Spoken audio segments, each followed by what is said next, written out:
I'm Megan Hamilton, and this is the Embracing Enchantment podcast. I met today's guest a couple of years ago when I was given the honor of coaching her TEDx talk at the TEDxQueensU, where I'm the speaker advisor. She's an internet star who uses her influence to educate people about Indigenous life and mom life. She's been featured in Teen Vogue, HuffPost, Refinery29 Canada, Pop Sugar, Fashion Canada. The list is pretty bananas. Okay, sorry. Stick to what I'm doing. Please welcome my guest, Michelle Chubb, aka Indigenous Baddie. Hi, Michelle. Hi. How's it going? I'm really good. Life is lifing right now, but Mm-hmm. I feel like good things are gonna be coming soon, so I have high hopes. I feel that way too. Um, I Okay, so this is not, we don't usually do this, but you mentioned this, and I think this is important. So we're recording this on December 3rd, and it's a full moon in Gemini on Thursday. I have been crying nonstop for the last few days. So you too? What's Yeah, going me on? too. I Like, don't know. part of me knows that it's important. Like, it's not necessarily current stuff I'm crying about. Like, I'm letting go of old stuff, which is good, which we want to do for a full moon. It's like part of the cycle of being a human, right? There's grief cycles. There's like times when we bring things in, but like, okay. Uh, it's been a lot. You doing okay? Yeah, I'm hanging on. That's good. It's all we can do, right? Yeah. Yeah, honestly, we just keep moving, and hope for a better future. Mm-hmm. I think, yeah, yeah. Times are really, really, really bananas right now. But Mm-hmm. I see people like you. I see a lot of really courageous and strong voices that are coming up. And that makes me feel hopeful for change to happen. Don't let me make you cry right off the bat. Oh my God. Okay. I got to pull a tarot card. And how do we get off to that start? I don't Okay. know. I don't know either. It's me. Okay, while I'm shuffling, can you just tell us a little bit about yourself? Like, what's important to you, who you are, what you do? Um, yeah, of course. Well, I'm a content creator. I've been a content creator since 2020. And for me, it's kind of like blown up in a way that I have not thought. Because I always thought of myself as a shy native girl, and then to, blow up on social media and to have my voice be heard by millions of people. It's really powerful. And to be able to stand in that power and to take on that responsibility, it's a really, it's a sacred thing and also powerful at the same time. And I truly believe that my voice is here to send a message out there for other natives or other people who are in need of help themselves. Uh, yeah. Yeah. I like that you said that it's sacred because I would imagine you got a lot of people following your every move, right? For those of you who don't know Michelle, and I'm assuming that's not going to be very many of you, Michelle has a platform. Between all of her platforms, we're talking millions of people. Like, that is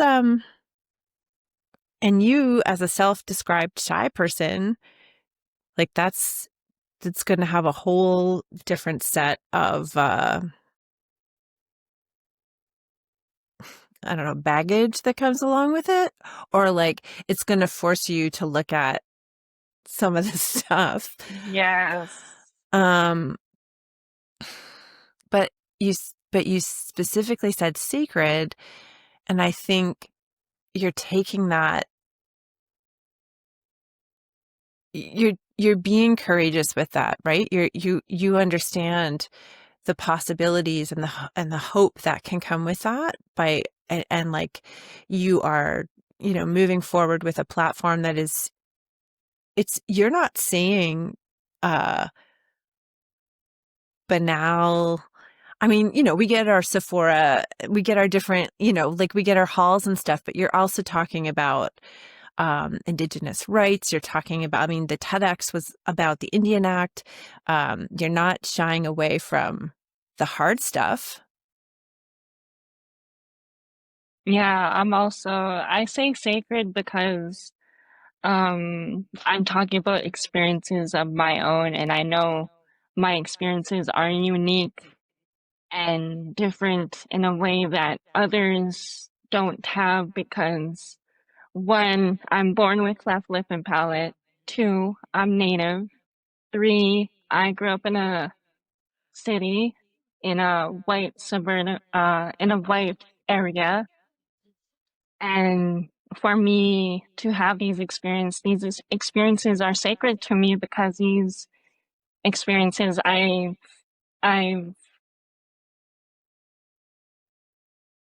went through on my own and had to, dissect each experience and to learn what I learned from these and to carry the wisdom and to share my wisdom. Using my experiences as a native shy girl in a white city, who has cleft lip and talent. These are unique experiences that I had to experience on my own and gain the wisdom on my own and to be able to share this with other people, the wisdom that's so sacred to me. um, it's courageous. It's opening up myself to others so that they have a light to look Mm. at if they are lost themselves. Um, I love that. It's just it's like rising to it's rising to what's available to you. It's transmuting all of that difficulty into something like powerful and extremely that has the ability to be very widespread, right? So you're Mm-hmm. not going to believe you're not going to believe the card. Uh, it's the strength card. I, it's sometimes tarot universe is just really on the nose, and I love this. Like, yeah. So as a universal card, because we pull the card for the collective, right? I think it it might be saying that we can follow you as an example, Michelle, in that any one of our experiences that were unique to us, right? So they're all going to be different. They're all going to have their own sets of challenges, and certainly, the, no, like there's no comparing.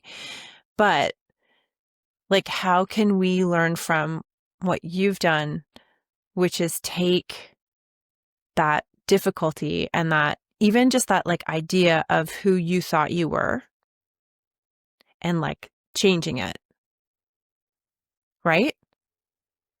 Turning it Mm-hmm. into something different. Because a lot of people don't know that they can change.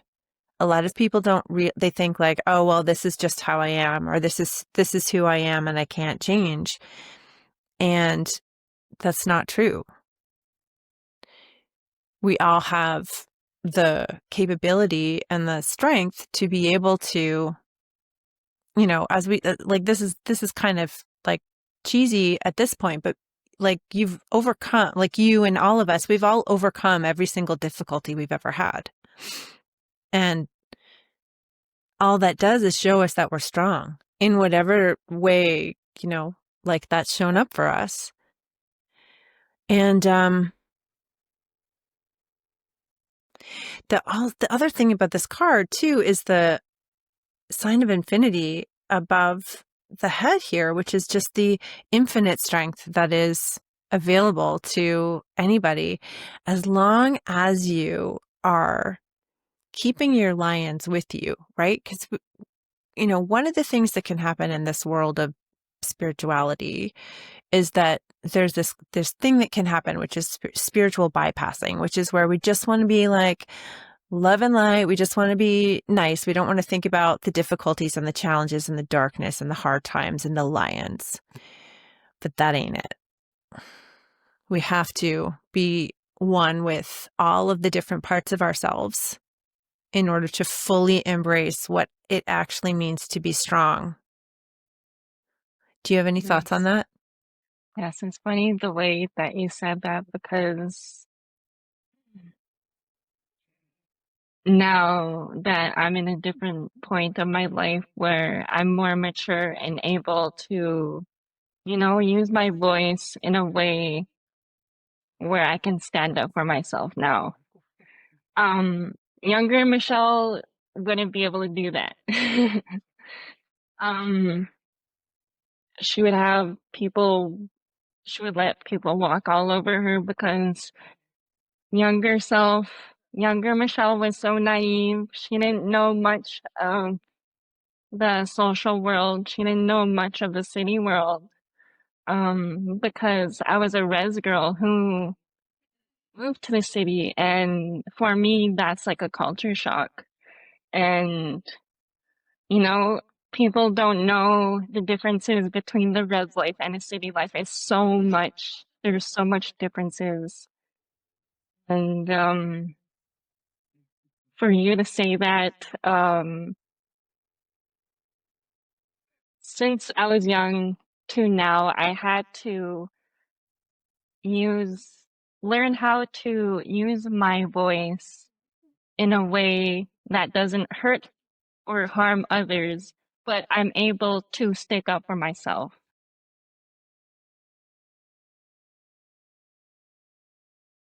Yeah. And that's not easy, is it? No, it's not. Yeah. Yeah. And especially again, when you've got so many people checking you out, like scrutinizing, what you're doing and like having their own opinions about stuff, while you're also just trying to like figure it out. Yeah, and that's also the other thing too, is like I don't think people realize the iceberg, what's under the iceberg. There's so much a person has gone through in life to get to where they're at in their point in life. And for other people to, to try to humble that person, you don't know what that person has gone through to get there. So you wouldn't want other people to judge you and your lifestyle, right? And how you were brought up and how everyone interacted with you. Um, it just sucks how some people's lives are harsher than others. And it's difficult how other people's mindsets are. And it's just, you hope other people can read your mind too, the same way. I think that I'm hoping that makes sense. Mm-hmm. Um, Like, do you mean you want to be met where you meet people? yes, yes. I want to be met. I want to be treated the way I'm treated. Yes. Yeah. Yeah, totally. And then, I mean, it's easy for me to say because I don't face this in the same way, but just some of whenever people are mean or harsh or cruel, I often think to myself, that's coming from somewhere. Like, Mm-hmm. that's coming from, like, that's on them. They got to heal themselves, right? Yeah. But it still sucks. Like, like it's still not, it still takes energy to get past that or ignore it or, Yeah. I don't know, try to be the better person or whatever. Um, so when you and I met, and we were talking about this the other day, it was your first TEDx talk. It was your first talk, Mm. right? Yeah.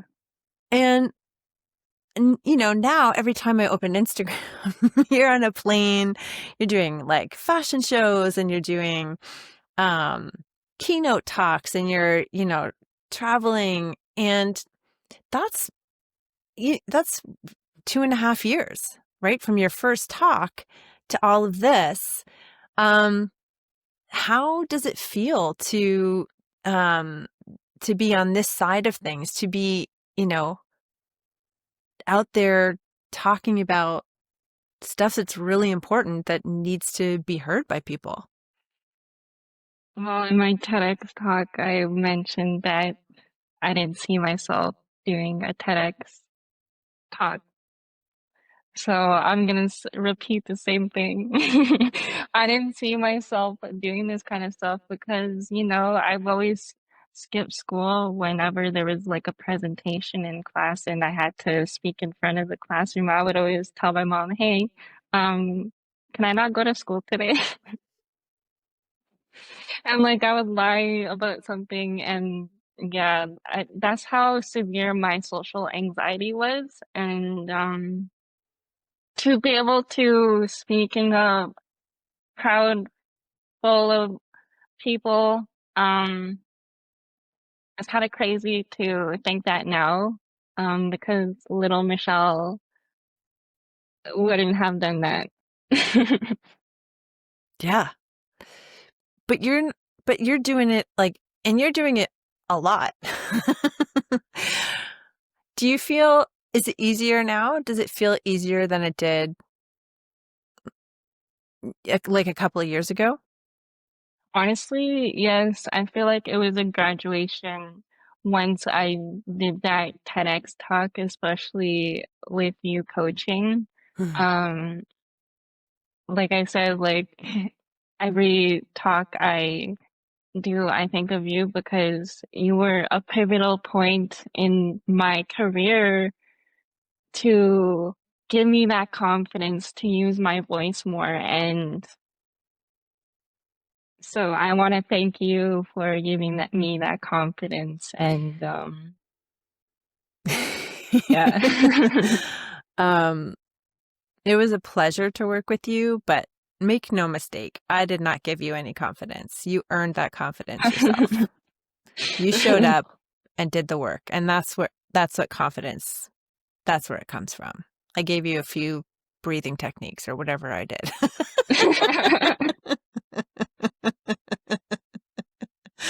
But it does make my heart happy to think that you're using that stuff every time you go to your talks, because that's the whole thing behind like why I like to use that initial training stuff, is so that people have a structure so that they can get up. And for those who are listening, my other job is a speaking coach. I don't talk about that too much here. But it does, like, honestly, it makes me feel so happy to know that people are using that stuff, and that it's helpful. Like, that's all we ever want in this world, is to help other people. Like, it's the nicest feeling, right? Hmm. Yeah. Yeah. Um, so are you okay if we switch gears a minute to spirituality and talking a little bit about appropriation? Yeah, I don't mind. Okay. So one of the things that I wanted to do when I started this podcast, pardon me, like over a year ago, I wanted to talk about how sometimes um, there's open and closed spiritual practices, right? And we're talking about all manner of spirituality. So religion, cultural spirituality, and then just like whatever blend, like mine is from, a lot of mine is taken from my ancestors and from the places where my people come from, which is, Scotland and England and Ireland. And then I take, things that really speak to me that I might learn, but, um, there's practices that are closed that are, we say closed, and that means like they're from a specific culture, a specific religion, and they're not for everybody, right? So a lot of indigenous practices, they're not for everybody. They're certainly not. And same with, like Jewish mysticism, the Kabbalah, like that is a closed practice. There's lots of different closed practices. And I wanted to talk to somebody who has a spiritual practice, about what can happen if we're not careful and we're not being fastidious or, like researching the different techniques that we might be using. You are in a halo right now, which is hilarious since we're talking about spirituality. Oh my God. Somebody out there is shining a light directly on you. Oh, you don't have to get rid of it. We love it. That's like, what do you, again, the universe is just right on the nose today. Can you talk a little bit about why appropriation can be so harmful? Yes. For me, as an Indigenous person who's, my ancestors, their culture was taken away from them. Their practices were taken away from them. Their language was taken away from them. Um, their identities were taken away from them. And for me, who's down the line from that trauma and that that historical trauma, for me, who's just learning, my own culture, who's learning it every day as I learn, um, and for other people to come and, I want to learn this, I want to learn that, like taking whatever they want. Um, for us, it takes a lifetime to learn uh, to learn the wisdom, the knowledge, and the ceremonies that we are taught from our people. And, you know, some people need to learn that you don't know what you're worthy with, and you need to learn that some things aren't yours to touch, some things aren't yours to learn. Because this is a practice, this is a culture that has been here for many, many years before colonization, before the Europeans settled on Turtle Island, also known as North America. So this knowledge and wisdom that we carry is very, very old, ancient knowledge. And I think it's very important to keep that protected because there are protocols, and like I said in my TEDx talk, there are protocols that we have to, follow before we do said thing, right? And yeah, it's just a lifetime to learn what we learn. Yeah. Yeah. And it's, thank you for saying that. Like it's not for everybody. It just isn't. And that has to be okay. Like Hmm. it has to be okay that that you can't not that you certainly can with some things. I'm not talking about Indigenous practices. I'm just talking about Mhm. certain spiritual practices. There's certain elements that are okay to take and play with, for Mhm. example, Of um, course. and find what works for you. But there are certain ones that just aren't. And, you know, it might be uncomfortable for you if you're suddenly realizing that using white sage and saging your, I don't know, wherever you want to sage is, there's more to it than what you're doing. Uh, and it can be damaging to a degree that you might not understand, and to have an open mind about learning about that. Mhm. Because if you call yourself a spiritual person, then it means, you know, what is it? Do no harm, take no shit, right? Do no harm. If you've been told you're causing harm, that's on you. You take that responsibility on, right? And, Yeah. as you mentioned, these practices, we're not just messing around with them. These were taken from people. Language, practices, ritual, ceremony, all of that was taken from people to the point where, and again, you and I talked about this another time, but on another podcast I had Tara Bagan, who's an Indigenous playwright in Canada. And she talked about when she was learning, or she was writing one of her plays, and she would have these dreams, and her aunties and ancestors were sort of like going through these ceremonies and practices. And she went after the dreams to talk to her elders and say, this was in my dream, and they were really stressed out about it. They were like, we don't talk about that. We're not, like they got really, because they had been brought up, that stuff was dangerous, because if you were caught practicing, your ancestral millennia of everything that made you, you could be seriously harmed for it. And so now that you've got people just willy-nilly saging everything, when at one point the people who created that practice couldn't even do it, it's important to understand why people have such strong, I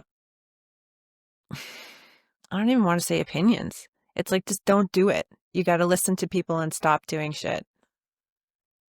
How's that? How's that for eloquent?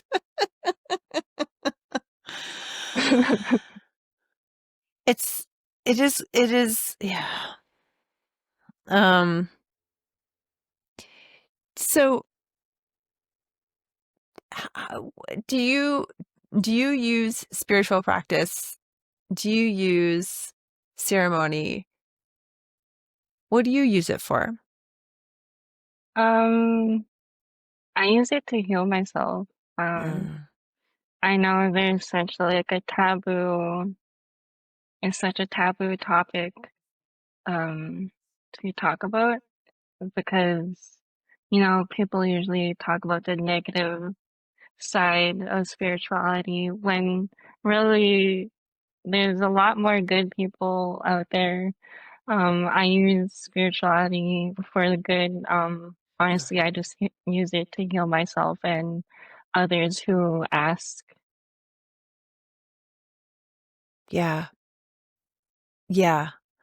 Do you mean, when you were talking about that, do you mean like the negative aspects of like religion and the power stuff that comes along with it? Yeah. Yeah.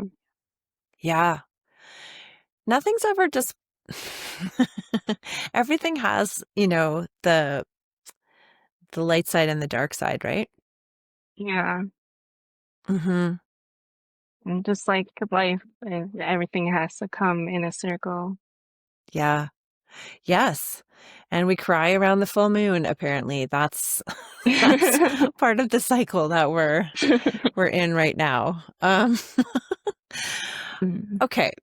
So, okay, you're wearing a really cool hoodie right now. For those of you who are watching on YouTube, or if you're not, you can go and check it out. Can you tell us a little bit about your about your hoodie? Yes, if you can see it. Um, Yes. yeah, it's my merch. I partnered with the Colonial Clothing. It's another Indigenous owned company, Mhm. and I partnered up with them to sell this merch, and I'm hoping people will support me and the Colonial Clothing, and yeah. Yeah. It's very cool. And um they've got somebody working their ads because I get decolonial ads like constantly on Instagram. You must get them all the time. Yeah. I'll definitely be linking to that in the show notes as well. And I think you're going to be in a book that's coming out this spring. Yes, Can you tell us yes. a little bit about that?